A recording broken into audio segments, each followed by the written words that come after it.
കാക്കട്ടെ. മൂന്നാമത് ഞാൻ നിങ്ങളോട് പറയാൻ പോകുന്ന കാര്യം, ഇറാനുമായി ഒരു യുദ്ധം സത്യമായി ഉണ്ടായിരിക്കും. അത് യാതൊരു സംശയവും വേണ്ട. അത് നടന്നേ തീരും. അത് വളരെ താമസിയാതെ നടക്കുകയും ചെയ്യും.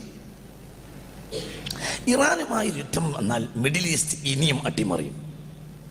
മിഡിൽ ഈസ്റ്റ് അട്ടിമറിഞ്ഞാൽ നമ്മുടെ സാമ്പത്തിക സ്രോതസ് മുഴുവനും നശിച്ചു. അതുകൊണ്ട് എക്കണോമിക്കൽ സിസ്റ്റത്തെ കൃത്യമാക്കാൻ നമ്മൾ പഠിക്കണം. സൂക്ഷിച്ച് ചെലവഴിക്കാൻ പഠിച്ചവർക്ക് ദാരിദ്ര്യം വരികയില്ലെന്ന് മുഹമ്മദ് മുസ്തഫ സ്വല്ലല്ലാഹു. ഇത് നിങ്ങൾ ഒന്നും കൂടി ശ്രദ്ധിക്കണം. ഞാനിത് വളരെ പണ്ടേ നിങ്ങളോട് പറയുന്നുണ്ട്. ഇനി ഒരു യുദ്ധം ഉണ്ടാവുകയാണെങ്കിൽ അത് ഇറാൻ. ഞാൻ 2000 മുതൽ പറയുന്ന വർത്താനാണ്. പഴയ കേസറ്റൊക്കെ കേട്ട നിൽക്കുകയാണ്. അടുത്ത യുദ്ധം ഇറാനുമായാണ്. അത് ഭയാനകമായിരിക്കും.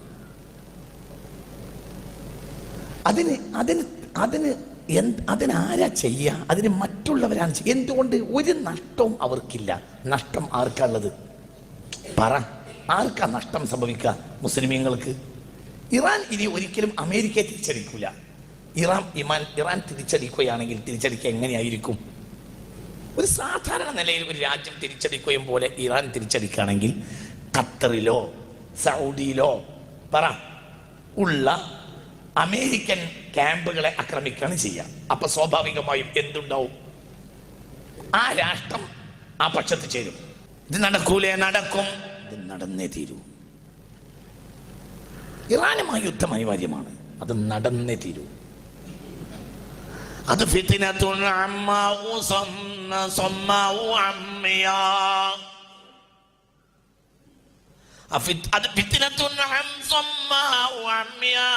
അത് കണ്ണില്ലാത്തയും കാതില്ലാത്തയും യുദ്ധമായിരിക്കും. മനുഷ്യരാശി ഇന്ന് വരെ കണ്ടതിൽ വെച്ച് വലിയ യുദ്ധം സംഭവിക്കും. അതിന് ഇനി കാലതാമസമില്ല. സംഭവിച്ചിരിക്കും. അല്ലാഹു നമ്മളെ കാക്കട്ടെ. ഇത് നിങ്ങൾ ആരോട് ചോദിച്ചാ പറയുന്നത്? ഇത് മുത്തുനബി പറഞ്ഞതാ. മുത്ത് മുഹമ്മദ് മുസ്തഫ. ഞാൻ കുറേ കാലങ്ങളായി നിങ്ങൾ കുറേ കാര്യങ്ങൾ പറയാറുണ്ട്. അതങ്ങനെ തന്നെ നടക്കാറുണ്ട്. അതൊരു കവടി നേരത്തെ പറയുന്ന വർത്താനല്ല. അതങ്ങനെ സംഭവിക്കൂ. അതിൻ്റെ രീതി അങ്ങനെയാണ്. അതിൻ്റെ രീതി കണ്ടാൽ അങ്ങനെയാണ്. അത് അങ്ങനെ വരൂ. അള്ളാഹു നമ്മളെ കാക്കട്ടെ. അത് സംഭവിക്കും. അത് സംഭവിക്കും. സംഭവിച്ചത് കഴിഞ്ഞാൽ ഇനി മിഡിൽ ഈസ്റ്റിൽ ഒരു യുദ്ധം ഉണ്ടായാൽ ഒരിക്കലും എക്കണോമിക്കൽ സിസ്റ്റം നേരെ നിർത്താൻ കഴിയൂല. അത് ഏറ്റവും ബാധിക്കുക കേരളത്തിനെയാണ്. അനാവശ്യമായ ഷോപ്പിങ്ങുകളിൽ പെണ്ണുങ്ങളെ നിയന്ത്രിക്കണം. ഇന്നത്തെ നമ്മളെ സാഹചര്യം ഇപ്പോഴും നമ്മളെ പെണ്ണുങ്ങൾക്ക് മനസ്സിലായിട്ടില്ല. ഇതിനേക്കാൾ വലിയൊരു വിപത്താണ് ഇനി പറയാൻ പോകുന്നത്. അതായത് ഒരു കല്യാണം ഉണ്ടായി എന്ന് സങ്കല്പിക്കുക. ഒരു കല്യാണം ഉണ്ടായ